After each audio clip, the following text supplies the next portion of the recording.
welcome to Consciously Healthy. I'm Claire. I'm Laura. And today we are going to talk to you about how to read labels. How to read cereal. Yes, and then how to take the skills that you have learned by now knowing how to read a box of cereal and apply it to other foods. Yeah, I think it's important to be able to read cereal and understand what it's trying to tell me. Yes, I do too. But this has come about because I've been doing another set of videos which are available on our YouTube channel called the Supermarket Series. It is me on my own without my co-host, so it is strange. You know, yeah. And I've been going around the supermarket actually reading the labels, and someone actually said to me it would be quite a useful thing to learn actually how to decipher them, because otherwise we get kind of hooked up in the marketing spiel, don't we? Mm-hmm. I know when I first got into health, I started reading every single label in the supermarket and trying to understand it. And so, yeah, I think this is going to be useful. Oh, good. I'm pleased. So I've just chosen a cereal which you actually get in the dreaded free-from section of the supermarket, or you get them in health food shops, because it's kind of, I don't want to call this cereal into disrepute, but it is trying to persuade us that it's healthy. It's called Nature's Path. It's big gluten-free. It's a multi-grain cereal, so I mean definitely not paleo for a start, but made with corn, flax, quinoa and amaranth. And actually you could get away with that a little bit on paleo, but it's not ideal. But that's not really the point.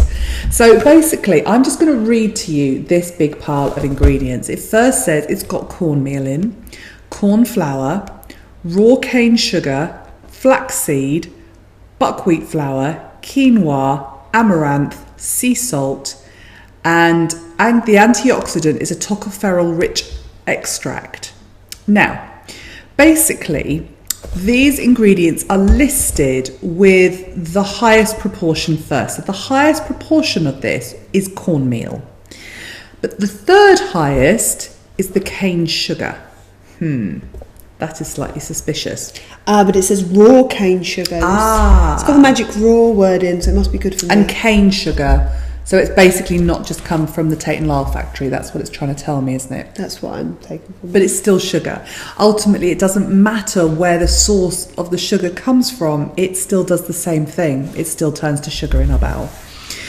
So that's quite interesting. And actually, you kind of, tocopherol-rich extract. Do you know what that means? Yeah, vitamin E. Vitamin E. But would Joe Blogs on the street know what tocopherol means? No. Unlikely. It's unlikely. So I don't know why they can't just say vitamin E extract. Yeah, I'm sure there must be a reason for it. Because they don't want you to know. That's usually my suspicious place. So to start off, if there are words on the box that you feel you need chemistry A level to decipher, there's something hiding, there's something going on here. So then I'm actually going to come to the values, because this is very often a good way of being blinded by science. So first of all, I'm just going to work with the 30 gram serving. So it says per 100 grams and per 30 gram serving. Now, the first thing that I would say is what's great about this label is it's told you what the values are per 100 grams and then what the values are per 30 gram serving. I've often seen labels where they tell you what it is per 100 grams, but they never tell you the quantity that's in that packet. So you're actually left not knowing anything. But this one says it's also telling us that the 30 gram serving also consists of 60 mils of semi-skimmed milk, because it's a cereal, you want to put it with milk. It's telling us that for 30 grams, which is actually, I measured it once, it's tiny, isn't it? It's like a small child's bowl. It's 278 calories. Now, we are the kind of nutritionists that say the world is not just about calories, it's about the kind of nutrients that are going in. So we will hold judgment on that, except my judgment is I can think of much better ways of eating 278 calories. Yeah. Absolutely. It's a whole chicken breast. It's a good way of comparing it. I'd rather eat chicken. Anyway, 278 calories. It's saying that the fat in 30 grams is 3.9 grams. Then you might be aware of this. It says of which saturates.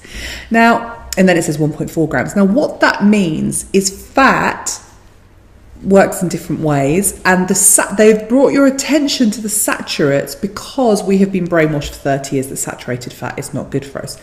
This is not true. So actually, these days I would say kind of don't worry about the saturated fat. What I think is interesting about this is that the per 30 gram serving includes the milk, and that is where the fat is coming from. So if you look at the 100 gram serving that doesn't include the milk, there is no fat. And actually, these days, we know that that's not good, because what's going to happen is when we eat something like this, our blood sugars spike and then they drop again. As soon as we have fat, actually it starts to level off the blood sugars, and protein contributes to that as well. But ultimately, we want some fat in there. It's good for your brain, good for your skin. Yeah. Good for your bowels. So I'm going to move on to the carbohydrate.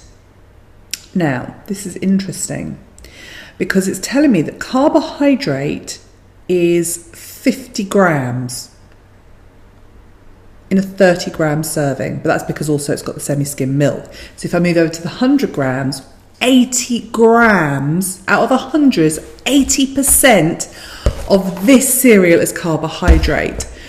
And the bit that's really important is the bit that says of which sugars.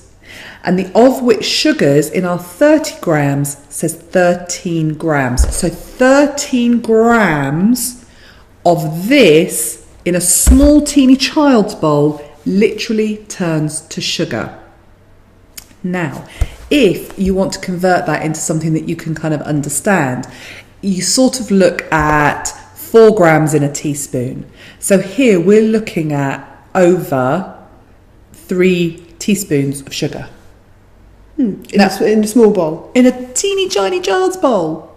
So if you were the kind of person that just, sprinkles on, had your cornflakes and just sprinkled on 1 little teaspoon of sugar, you're actually tripling that here. That's really not great.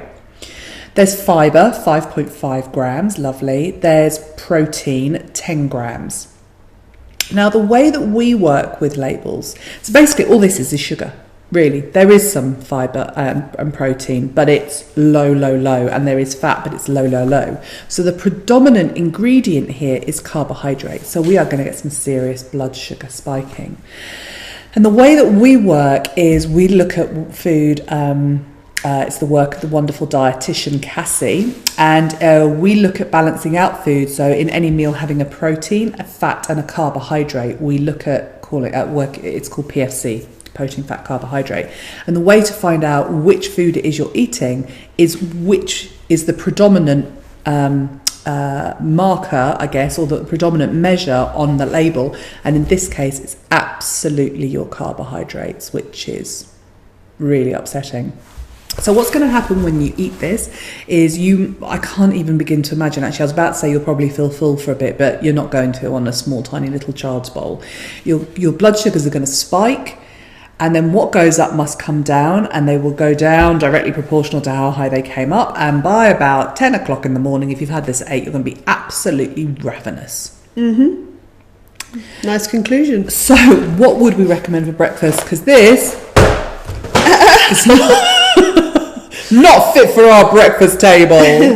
Well, if we're thinking PFC, then protein ideas for breakfast would be meat, fish, eggs, and include that with some fats. So you could have some coconut butter or some grass-fed cow's butter or some seeds, almond butter or nut butters. And then your carbohydrates, I would be thinking vegetables first of all. If there weren't any vegetables or you wanted something sweeter, then I think fruit. Yeah, handful of blueberries. And if you kind of don't fancy eggs, fish or meat, then you could look at something like a really good pea protein powder. You make it into sort of a smoothie with some coconut milk, not the one out of the carton, the ones out of the tins, which are proper, got the fat in them. That's your fat, and you could blend that with half a banana.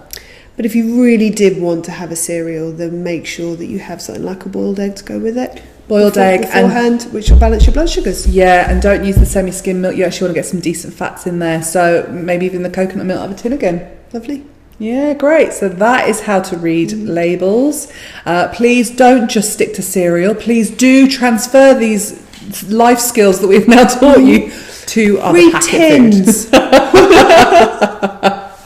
We'll see you next time. Bye.